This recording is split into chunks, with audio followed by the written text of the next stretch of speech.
Sir, I give you a book. No.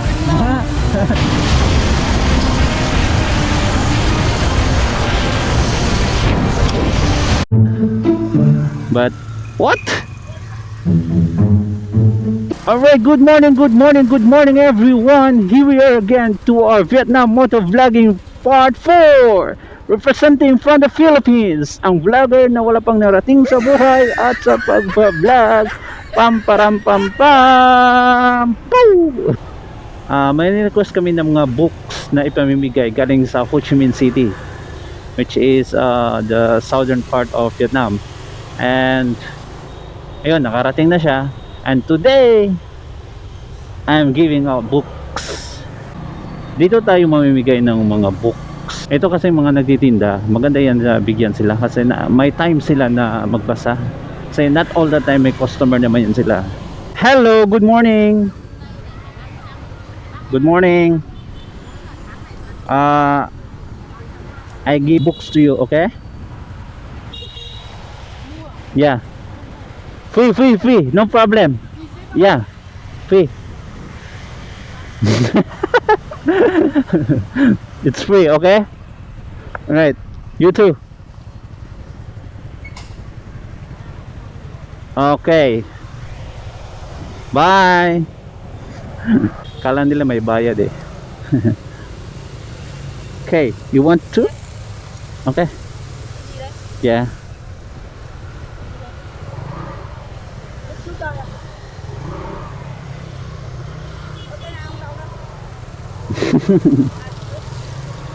Hello, good morning. Chào bộ, xin chào bộ sang.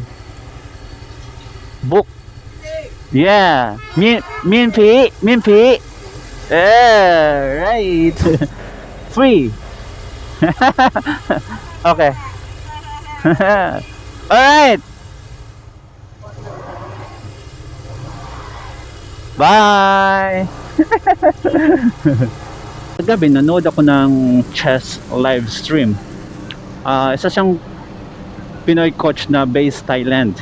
And sabi niya doon sa kuha niya, kasi may mga nag-comment na kailan ka uwi ng Pinas, parang ganun. Sabi niya parang hindi na siya babalik ng Pinas kasi grabe, ang dami na daw masasamang tao sa Pinas. Sabi niya, nako, sa Pinas hindi ka makapaglakad ng gabi na walang kasama. Kung may kasama ka man, nako, hindi pa siya guaranteed na hindi ka ma-hold up. Ganun nakasama doon sa Pinas. At sabi niya, doon daw sa Thailand,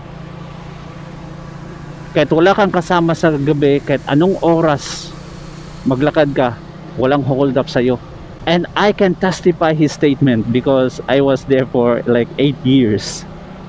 And sabi niya, anong reason? Religion. Majority na religion sa Thailand is Buddhist talaga. They believe na lahat ng mga actions nila may karma. It's either good karma or bad karma. Ganun doon sa taas nito. Ganun doon sa Thailand. Kaya kung gagawa sila ng maganda, they believe na may good karma na darating sa kanila. Pag gagawa din naman sila ng masama, bad karma din yung darating sa kanila. Iyon yung isa sa mga factor na bakit safe ang Thailand. Sabi ko sa sarili ko na if ang Pinas mag-change ng religion from Christianism to Buddhism, mas titino yung mga tao sa Pinas. If di naman Buddhism, at least 7-day Adventist, I can assure you that kung 7-day Adventist members lahat ng at least majority ng tao sa Pinas, there's also safety. I'm not against any religions. But what?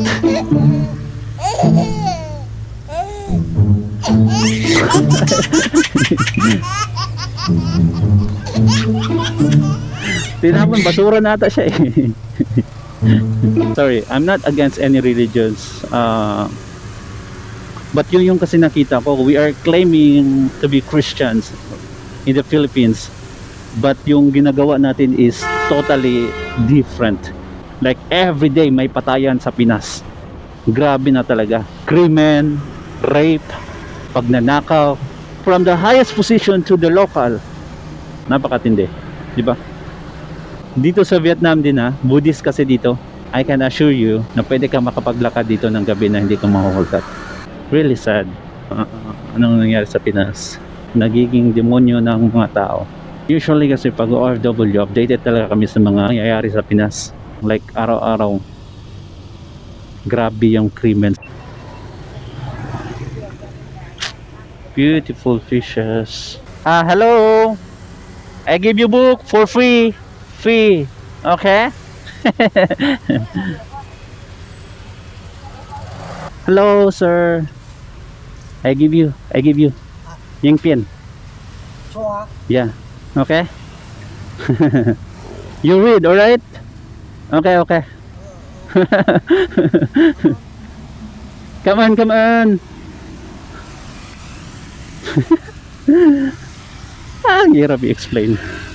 Hello, good morning. Sir, I give you a book. Book. Free. Yes, okay, free.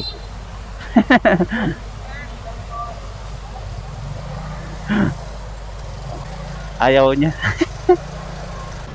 Hello.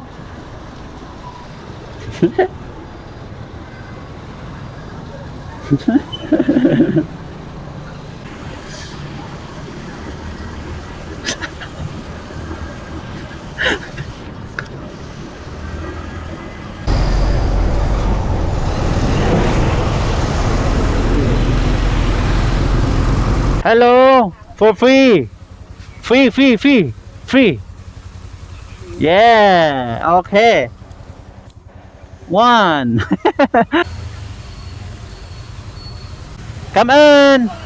No. No. May bayad ba daw?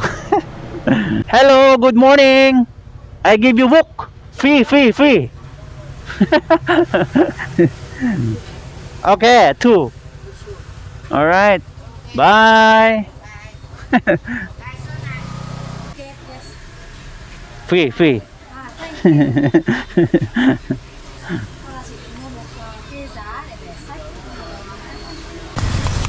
Oh my goodness. Oh. Ay.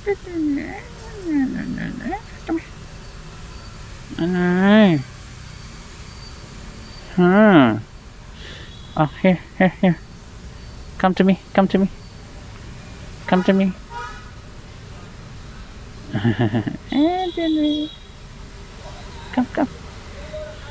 Bigyan natin sila ng food. Walang tali sila eh. You like it? Come here. Hi.